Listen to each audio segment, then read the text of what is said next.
الحمد للہ رب العالمین والصلاة والسلام علی سید المرسلین وعلی آلہ واصحابہ اجمعین، اما بعد فاعوذ باللہ من الشیطان الرجیم، بسم اللہ الرحمن الرحیم۔ لن ینال اللہ لحومها ولا دماؤها ولکن ینالہ التقوی منکم۔ آمنت باللہ صدق اللہ العظیم وبلغنا رسولہ النبی الکریم وَنَحْنُ عَلَى ذَلِكَ لَمِنَ الشَّاهِدِينَ وَالشَّاكِرِينَ وَالْحَمْدُ لِلَّهِ رَبِّ الْعَالَمِينَ۔ آئیے ہم اور آپ سب سے پہلے اپنی اور ساری کائنات کے مرکز عقیدت، آنے کائنات، جانے کائنات، شان کائنات، وجہ تخلیق کائنات، بے کسوں کے کس، بے بسوں کے بس، بے سہاروں کے سہارا، یتیموں کے ماوا، بیواؤں کے ملجا، آمنہ کے لال، عبداللہ کے لگتے جگر،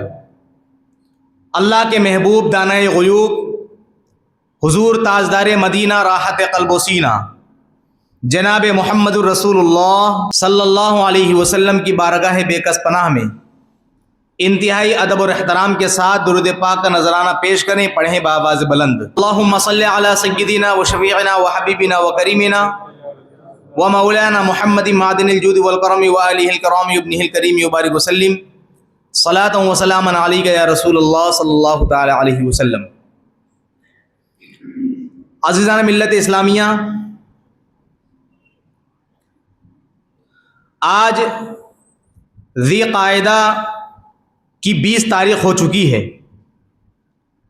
کریکٹ 20 دن کے بعد اللہ تبارک و تعالی ہمیں وہ مہینہ عطا فرمائے گا اگر زندگی رہی تو، جسے ساری دنیا میں بقرعید، عید قرباں کے نام سے جانتے ہیں اور پہچانتے ہیں۔ دنیا بھر کے مسلمان الگ الگ ملکوں کی تاریخ کے اعتبار سے، جس ملک میں جس اعتبار سے چاند نظر آ جائے، 10 تاریخ کو رب کی بارگاہ میں خوش دلی کے ساتھ قربانی پیش کرتے ہیں اور اللہ تبارک و تعالیٰ کی رضا حاصل کرنے کی کوشش کرتے ہیں۔ میرے عزیز، جیسے جیسے بقرعید کا وقت قریب آتا ہے، عاشقان مصطفیٰ اللہ کی رضا حاصل کرنے کے لیے، اس کی راہ میں قربانی پیش کرنے کے لیے جو مالک نصاب ہوتے ہیں، جو صاحب استطاعت ہوتے ہیں، وہ بقرہ تلاش کرنا شروع کر دیتے ہیں، اور ان کی نیت یہ ہوتی ہے کہ ابھی دن باقی ہے، اگرچہ بقرعید کو ہم پہلے سے بقرہ لا کے رکھ لیں تاکہ ہم اس کی کچھ خاطرداری کر سکیں، کچھ اس کو کھلا پلا سکیں، کچھ اس سے محبت ہو سکے، کچھ اس جانور سے انسیت ہو سکے، تاکہ جب وہ رب کی بارگاہ میں قربان ہو رہا ہو تو اس کی قربانی کے وقت آنکھوں سے آنسو جاری ہو جائے، اس کی محبت جو ہمارے دل میں گھر کر گئی ہے، ہماری آنکھوں سے آنسو جاری ہو جائے، تو اللہ تبارک و تعالیٰ قربانی کو بھی قبول فرما لے گا اور ہمارے آنسوؤں کو بھی قبول فرما لے گا۔ اے میرے بندے، تو نے اپنی محبوب شے میری بارگاہ میں قربان کری۔ اسی پر انشاءاللہ آج کا ہمارا کچھ بیان ہوگا۔ عزیزان ملت اسلامیہ، قربانی کا وقت قریب سے قریب تر ہوتا چلا جا رہا ہے، مہینے ہفتے کی طرح گزر رہے ہیں اور ہفتے دن کی طرح گزر رہے ہیں، اور یہ سب قیامت کی نشانیاں چل رہی ہیں جو پیارے آقا صلی اللہ تعالی علیہ وسلم نے 1500 سال پہلے ارشاد فرمائی تھی کہ جب قیامت قریب ہوگی تو ٹائم بڑی تیزی کے ساتھ گزرے گا۔ آپ خود بھی اندازہ کیجئے کہ یہ جمعہ آ گیا، اگلے جمعہ ہوئے کتنے ہی دن بیتے تھے، احساس نہیں ہوتا ہے۔ انسان صبح بیدار ہوتا ہے، اپنے کام کاج میں لگ جاتا ہے، شام کو گھر آتا ہے، کھانا کھانے کے بعد آرام سے سو جاتا ہے۔ یہ ٹائم کی سوئیاں یہ دن بدن چل رہی ہیں اور ٹائم کسی کا انتظار نہیں کرتا۔ میرے عزیز، قربانی کا وقت قریب آتا ہے تو عاشق مصطفیٰ بکرے تلاش کرنا شروع کر دیتے ہیں۔ اس کی حکمت کیا ہوتی ہے وہ میں نے آپ کے سامنے بیان کر دی، تاکہ پہلے ہی سے بکرا لے کر آ جائے، پہلے ہی سے جانور لے کر آ جائیں, اس کی کھلائی پلائی کریں, اس کی خاطرداری کریں, اس سے محبت ہو جائے, اس کا احترام کریں, اس سے ایک لگن ہو جائے. جب وہ راہ خدا میں خرچ ہو تو ہماری آنکھوں سے آنسو جاری ہو جائے. کیونکہ میرے عزیز, اللہ تبارک و تعالیٰ خود قرآن کریم میں ارشاد فرماتا ہے لن تنالوا البر حتی تنفقوا مما تحبون, کہ اللہ تبارک و تعالیٰ کی بارگاہ میں تمہاری وہ نیکیاں قبول ہوتی ہے, تمہاری وہ چیزیں قبول ہوتی ہے جو تمہیں محبوب ہوا کرتی ہے, جو تمہیں پسندیدہ ہوا کرتی ہے. میرے عزیز, بقرہ ہو یا جانور ہو جس سے ہم محبت کرتے ہیں, جب وہ راہ خدا میں قربان ہوتا ہے, بندے کو جب تھوڑی تکلیف پہنچتی ہے, آنکھوں سے آنسو جاری ہوتے ہیں, تو یہ تکلیف کا اندازہ وہی لگا سکتا ہے جس نے اس جانور کی کھلائی پلائی کی ہوگی, جس نے اس جانور کو پالا پوسا ہوگا, جس نے اس جانور کی خاطرداری کی ہوگی. میرے عزیز, ایک طرف آنکھوں سے آنسو جاری ہوتے ہیں, یہ آنکھوں کے آنسو غمینے کے نہیں ہوتے ہیں بلکہ خوشی کے ہوتے ہیں. اے مالک و مولا, میں نے جس جانور کو پالا ہے, میں نے جس جانور کی خاطرداری کی ہے, میں نے جس جانور کو اپنے گھر کا مہمان بنایا ہے, آج وہ مہمان تیری راہ میں قربان ہو رہا ہے, آج وہ مہمان تیری راستے میں قربان ہو رہا ہے. میرے عزیز, جب رب کی بارگاہ میں انسان اپنی محبوب اور پسندیدہ چیز کو قربان کر دیتا ہے اور رب قدیر اس کی چیزوں کو قبول فرما لیتا ہے, تو اللہ تبارک و تعالیٰ اس کو یہ بدلہ عطا فرماتا ہے, یہ بدلہ عطا فرماتا ہے کہ اس کے جانور کو رب قدیر قبول فرمائے گا, اور قیامت کے دن جب وہ بندہ پل صراط سے گزر رہا ہوگا تو اللہ تبارک و تعالیٰ اس جانور کو پل صراط پر اس کے لیے سواری کی حیثیت سے عطا فرما دے گا, سواری کی حیثیت سے عطا فرمائے گا. یہ میرے بندے, تو گزر رہا ہے, یہ لے, یہ تیرا وہ جانور ہے جو تو نے میری راہ میں میری رضا چاہنے کے لیے قبول کیا تھا. میرے عزیز, لیکن آج ہم دیکھتے ہیں جب قربانی کا دن قریب آتا ہے تو لوگوں کی غریبی یاد آنے لگتی ہے, لوگوں کی شادی بیاہ یاد آنے لگتے ہیں, طرح طرح کے اعتراضات کرنا شروع کر دیتے ہیں کہ کیا ضرورت ہے اتنا مہنگا جانور لانے کی, کیا ضرورت ہے اتنا خون خرابہ کرنے کی, کیا ضرورت ہے یہ سب مہنگے جانور اور اتنے سارے پیسے خرچ کرنے کی. یہ پیسے تو آپ کسی غریب بچی کی شادی میں خرچ کیجئے, یہ پیسے تو آپ کسی غریب کو مدد کرنے کے لیے خرچ کیجئے, جن پیسوں کے ذریعے تو آپ کسی کے غریب کے مکان کو اس کے سر پر چھت ہو جائے گی اس میں خرچ کر دیجئے. میرے عزیز, میں پوچھنا چاہتا ہوں ایسے بد عقل لوگوں سے, ایسے بے عقل لوگوں سے کہ یہ غریبی, یہ غربتی تم صرف قربانی کے موقع پر ہی تمہیں یاد آتی ہے. یہ تمہارا نخرہ جو ہوتا ہے, یہ تمہارے دماغ پر غریبی کا جو بھوت سوار ہوتا ہے, یہ صرف قربانی کے دنوں میں ہی. کیا تم نے کبھی کسی ایسی شادی میں جا کر اس شادی کے جو مالک تھا, جو شادی میں جس نے تمام چیزوں کا اخراجات اٹھائے ہیں, کیا تم نے کبھی اس شادی کے فنکشن کے جو مالک تھا اس سے جا کے تم نے کہا کہ شادی تو چند ہزار میں بھی ہو سکتی تھی, شادی تو چند پیسوں میں بھی ہو سکتی تھی, لیکن اتنے لاکھ روپے شادی میں خرچ کرنے کی کیا ضرورت تھی, 50-60 لاکھ روپے, 1 کروڑ روپے شادی میں خرچ کرنے کی کیا ضرورت تھی. ایسے لوگوں کو ان لوگوں کے پاس جانے کی ہمت نہیں ہوتی ہے, ایسے لوگوں کو ان لوگوں کے پاس بات کرنے کی ہمت نہیں ہوتی ہے, کیونکہ جانتے ہیں کہ منہ کی کھائیں گے, جانتے ہیں کہ الٹا جواب ملے گا. میرے عزیز, یاد رکھیے گا, ایسے بہلویوں سے ساودھان ہو جائیے جو قربانی کے وقت میں آ کر اس طرح کے وسوسے پیدا کرتے ہیں, اس طرح سے کہ ورغلات اور مغالطات جو ہے ڈالتے ہیں مسلمانوں کے دلوں میں, اور قربانی جیسی عظیم سنت سے مسلمانوں کو دور کرنے کی کوشش کر رہے ہیں. اللہ کے رسول علیہ الصلوۃ والسلام نے بڑا ہی خوبصورت پیغام عطا فرمایا. اللہ کے رسول علیہ الصلوۃ والسلام ارشاد فرماتے ہیں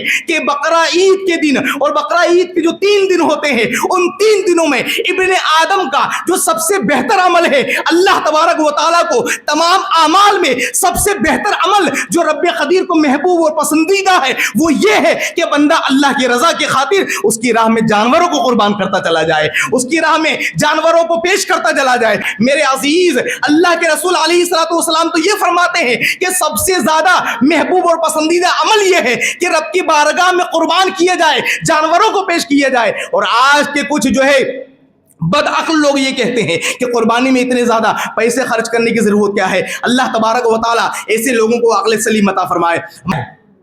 آپ ذرا غور کیجئے کہ قربانی اسلام میں کیوں رکھی گئی, اور قربانی کا جانور کو ہم رب کی بارگاہ میں کیوں پیش کرتے ہیں. آج جو لوگ مسلمانوں پر یہ الزام لگاتے ہیں کہ مذہب اسلام تو خون بہانے والا مذہب ہے, جبکہ جو لوگ یہ الزام لگاتے ہیں, یہ ہم پر اعتراض کرتے ہیں, انہی کے مذہب کا جائزہ لیا جائے تو ہماری تو قربانیوں میں تو آسانیاں ہوتی ہیں, اور ان کے مذہب میں اس قدر جانوروں کو بدسلوکی و ظلم کے ساتھ قتل کیا جاتا ہے کہ دیکھنے کے بعد غصہ بھی آتا ہے اور آنکھوں میں آنسو بھی آ جاتے ہیں. ہم اگر جانور کو ذبح کرتے ہیں تو اسلام نے اس کا طریقہ بتایا ہے کہ جانور کو ذبح کرنے سے پہلے اس کو پانی پلایا جائے، جانور کو ذبح کرنے سے پہلے اس کو چارہ دکھا دیا جائے، اور جانور کو آرام سے لٹایا جائے، ایسا نہیں کہ پٹک دیا اور ڈائریکٹ چھری چلا دی، باضابطہ طور پر اس کو آرام سے لٹایا جائے، اور چلانے والے کے لیے بھی حکم یہ ہے کہ کس طریقے سے وہ چھری چلائے گا۔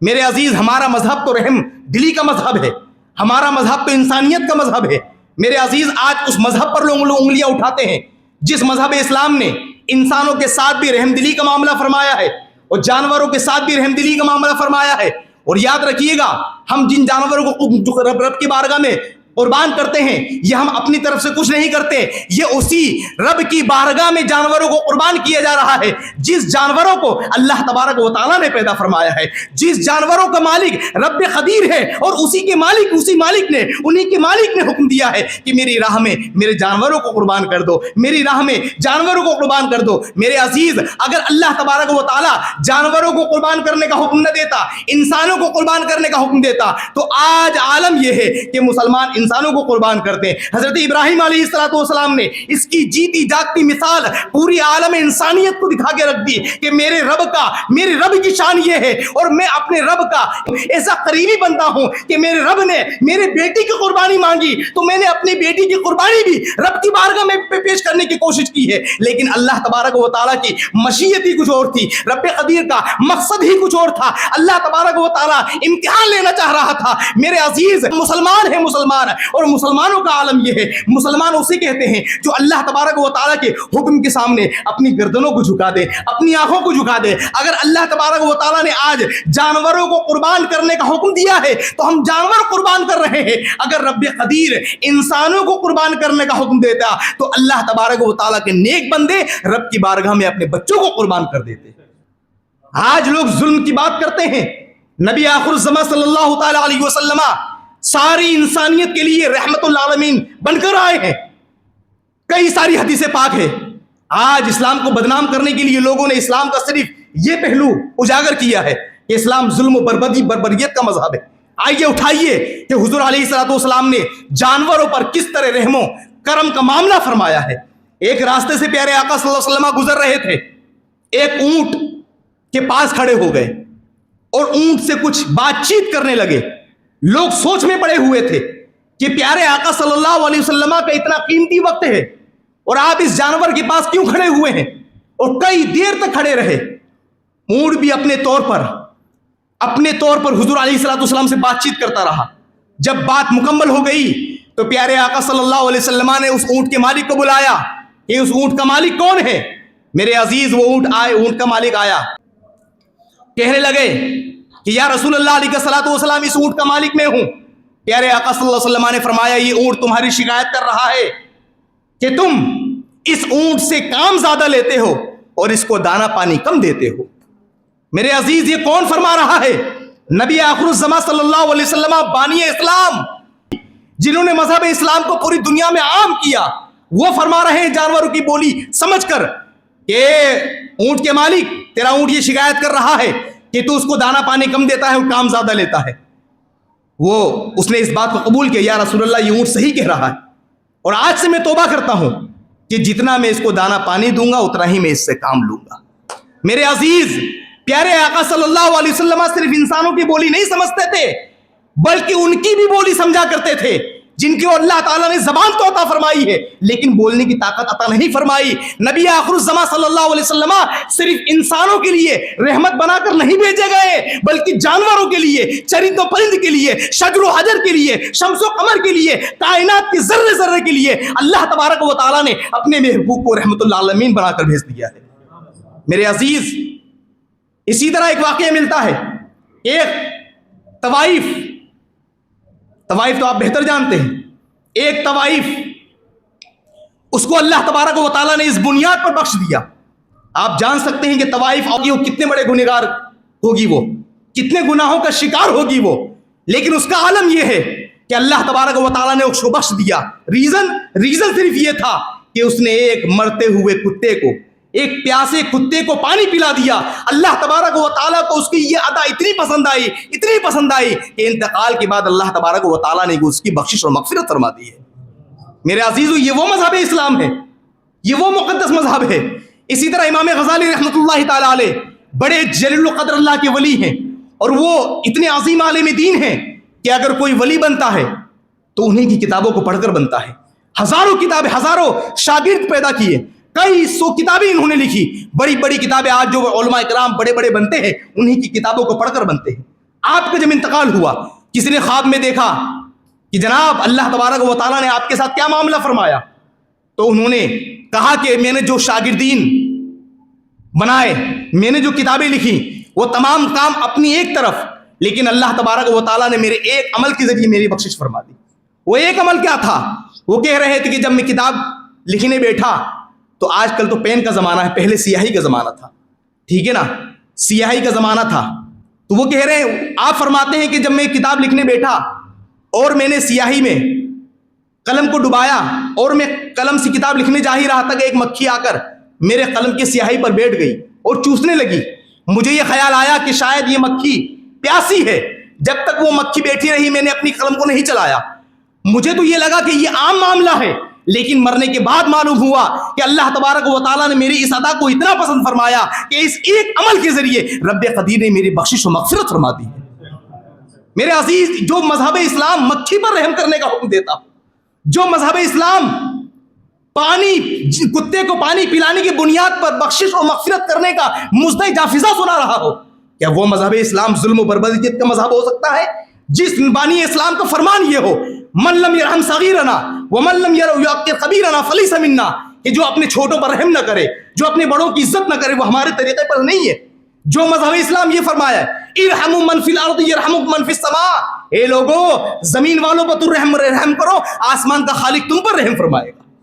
زمین والوں پر تم رحم کرو، اللہ تبارک و تعالیٰ کی مخلوق پر تم رحم کرو، اللہ تبارک و تعالیٰ تم پر رحم فرمائے گا۔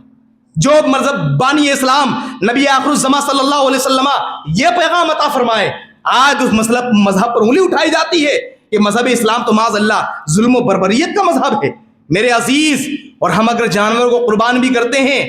تو وہ جانوروں کے قربان کرنے کا ایک خاص دن ہوتا ہے۔ یہ نہیں کہ ہم سالہ سال رب کی بارگاہ میں جانوروں کو قربان کر رہے ہیں، بلکہ مسئلہ تو اتنا پیچیدہ ہے کہ اگر کسی نے قربانی کی دنوں میں بھی گوشت حاصل کرنے کی نیت سے کہ مجھے گوشت چاہیے، اس نیت سے اگر اس نے قربانی کی ہے تو علماء فرماتے ہیں کہ اس کی قربانی ہی نہیں ہوگی۔ نیت پر فیصلے ہوتے ہیں۔ اللہ تبارک و تعالیٰ نے قرآن کریم میں صاف لفظوں میں ارشاد فرما دیا، لن ینال اللہ لحومها ولا دماؤها ولکن ینالہ التقوی، اے لوگو رب کی بارگاہ میں تمہارے جانوروں کا گوشت نہیں پہنچتا، اللہ تعالیٰ کی بارگاہ میں تمہارے جانوروں کا خون نہیں پہنچتا، وَلَكِنْ يَنَالُهُ التَّقْوَىٰ، ہاں مگر تمہاری پرہیزگاری اور تمہاری اچھی نیت، خوش دلی کے ساتھ جو تم رب کی بارگاہ میں جانور قربان کرتے ہو، اللہ تبارک و تعالیٰ ان نیتوں کو قبول فرما لیتا ہے۔ ورنہ جانوروں کے گوشت کو تو ہم ہی کھاتے ہیں، غریبوں میں تقسیم کرتے ہیں، گوشت تو یہی رہ جاتا ہے، خون تو یہی رہ جاتا ہے، تو پھر رب کی بارگاہ میں پہنچتا کیا ہے؟ پہنچتا ہے ہمارے دل کا تقویٰ، پہنچتا ہے ہمارے دل کی پرہیزگاری، پہنچتی ہے ہماری اچھی نیت کہ جس بندے مومن نے رب کی بارگاہ میں جتنی اچھی نیتوں کے ساتھ قربانی کی ہوگی، اللہ تبارک و تعالیٰ اس کی قربانی کو اتنا ہی بہتر طریقے سے قبول فرمائے گا۔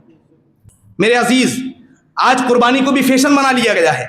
قربانی کے نام پر بھی ریاکاری، دکھاوا اور شو آف ہونے لگا ہے۔ آج لوگ بکرا، مضبوط بکرا اس لیے بھی لے کر آتے ہیں تاکہ اس کا اسٹیٹس لگایا جائے، تاکہ فیس بک پر اسٹوری لگائی جائے، تاکہ انسٹاگرام پر اسٹوری لگائی جائے اور لوگوں کی ویوز حاصل کیے جائے، لوگوں سے داد و تحسین لیا جائے اور لوگوں کی تعریفوں کے پل باندھیں کہ ماشاءاللہ دیکھو سیٹھ صاحب نے کتنا تگڑا بکرا لے کر آئے ہیں، سیٹھ صاحب کتنا مضبوط بکرا لے کر آئے ہیں، سیٹھ صاحب کتنا خوبصورت بکرا لے کر آئے ہیں۔ میرے عزیز، شریعت اسلامیہ نے اگرچہ مطالبہ کیا ہے کہ جانور جو ہونا چاہیے وہ موٹا ہونا چاہیے، فربا ہونا چاہیے، مضبوط ہونا چاہیے، خوبصورت ہونا چاہیے، شریعت اسلامیہ نے اس بات کا تقاضا اگرچہ کیا ہے، لیکن اگر آپ نے شریعت کی باتوں کو مد نظر رکھتے ہوئے اللہ کی رضا حاصل کرنے کے لیے موٹا بکرا لیا لیا ہے, موٹا جانور لیا ہے, خوبصورت جانور لیا ہے, اچھا جانور لیا ہے, تو میں آپ کی نیت کو مبارکباد پیش کرنا چاہوں گا. لیکن وہیں پر اگر نیتوں میں کھوٹ آ گئے, وہیں پر اگر نیتوں میں دکھاوا آ گیا, نیتوں میں ریاکاری آ گئی, تو پھر آپ کا یہ عمل رب کی بارگاہ میں قبول نہیں ہے. کیونکہ میرے آقا صلی اللہ علیہ وسلم ارشاد فرماتے ہیں, انما الاعمال بالنیات, اعمال کا دار و مدار نیتوں پر ہے. جیسی نیت ہوگی رب کی بارگاہ میں ویسی قبولیت ہوگی. اس لیے میرے عزیز جانور لیجئے, بہت اچھی بات ہے, لیکن وہ جانور کے لینے کی نیت یہ ہونی چاہیے, مالک و مولا میں صرف اور صرف تیری رضا حاصل کرنے کے لیے, تجھے خوش کرنے کے لیے, کیونکہ مجھ پر فرض ہے قربانی, مجھ پر واجب ہے قربانی, اس لیے میں یہ قربان کر رہا ہوں. تو نے مجھ پر قربانی واجب کی ہے, تو نے مجھے مالک نصاب بنایا ہے, صاحب استطاعت بنایا ہے, اس لیے مالک و مولا میں تیری رضا کے خاطر جانور لے رہا ہوں. اگر یہ نیت رہی تو ماشاءاللہ بہت اچھی بات ہے. میرے عزیز تو جو بھی بندہ, جس بندے پر بھی قربانی واجب ہے, صاحب استطاعت ہے, اسے چاہیے کہ وہ قربانی کی تیاریوں میں لگ جائے. جانور تلاش کرنا شروع کر دے, جانور نہ ملے تو جہاں بڑے بڑے حصوں میں 7 حصے ایک جانور میں لیے جاتے ہیں, وہاں پر آپ حصہ لینے کی کوشش کریں, لیکن حصہ ضرور لیں, محروم نہ ہو جائیں. سال میں ایک مرتبہ اللہ تبارک و تعالیٰ نے آپ پر قربانی واجب کی ہے, جو بھی صاحب استطاعت مالک نصاب ہو. اگر وہ قربانی بھی نہ کرے تو پھر میں سمجھتا ہوں کہ ایسے مال و دولت سے کوئی فائدہ نہیں ہے. ایسی مال و دولت سے لاکھ درجہ بہتر ہے کہ بندہ غریبی رہے اور غریبی بھی زندگی گزار دے. اور بھی کئی ساری باتیں ہیں, وہ انشاءاللہ ہم اگلے جمعے کو, کئی سارے مسائل قربانی کے وہ انشاءاللہ ہم اگلے جمعے کو بیان کرنے کی کوشش کریں گے. استغفر اللہ ربی من کل ذنب و اتوب الیہ وما علینا الا البلاغ. السلام علیکم.